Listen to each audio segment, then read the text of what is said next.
പ്രിയമുള്ളവരെ, എല്ലാവരും ഒന്ന് ശ്രദ്ധിക്കുക. ഇനി ഞങ്ങൾ ചെറുക്കന്റെ വീട്ടുകാരുടെ കലാപരിപാടികളാണ്. എവിടെ വെച്ച് കണ്ട നല്ല പരിചയമുണ്ട്. നല്ല പരിചയം. ഞാൻ ഇവരോടല്ല നിങ്ങളോട് ചോദിച്ചു, പക്ഷെ ഇവർ അന്ന് തെറ്റിദ്ധരിച്ചു. അകത്തേന്ന് പഞ്ചാബിലോട് ഹിന്ദിയിൽ പറ, ഗംഗാധര മുതലാളിയും രമണനും വന്നേക്കണെന്ന് പറയാ. കൂടെ ഒരു പൊട്ടനുണ്ടെന്ന് പറ. വേണ്ടി വന്ന ഇവിടുത്തെ സിംഗുമാരായിട്ടൊരു കുസ്തിക്ക് തയ്യാറായിട്ടാണ് ഞങ്ങൾ വന്നിരിക്കുന്നത്. കുസ്തി പഹൽവാൻ. ആ പഹൽമാൻ. മല്ലികയെ മന്ദാര പൂങ്കുരുവിയെ.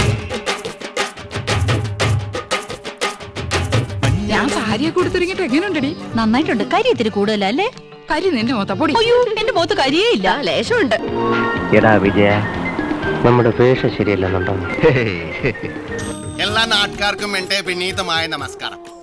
അപ്പോ കുമ്പിടി ഇന്നിവിടെ ഉണ്ടാവും. രാത്രിയിൽ ഒരു എണ്ണം ഗോതമ്പ് കഞ്ഞി വ്രതത്തില 94 നാൾ സേവയുണ്ടേ. ഗ്ലാനിർ ഭവതി ഭാരത. എന്റെ മുത്തച്ഛനടുത്ത സദ്യക്കുണ്ടാവണേ. ഈശ്വര, ഒരാപത്തും വരുത്തല്ലേ. കൊണ്ടുപോയി രാധിക, രാധിക.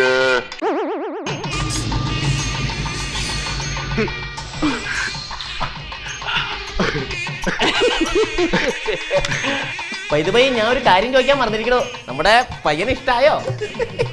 അല്ലടാ മോനെ. As soon as reason as possible. ധാരാളം മുദ്രപത്രങ്ങൾ വേണ്ടിവരും. നമുക്ക് ഡോക്യുമെന്ററി തയ്യാറാകണ്ടേ? പിന്നെ ദവിടെ ദതിന്റെ ദപ്പുറത്ത് ഞാൻ മണവാളൻ. പണം എനിക്കൊരു പ്രശ്നമല്ല.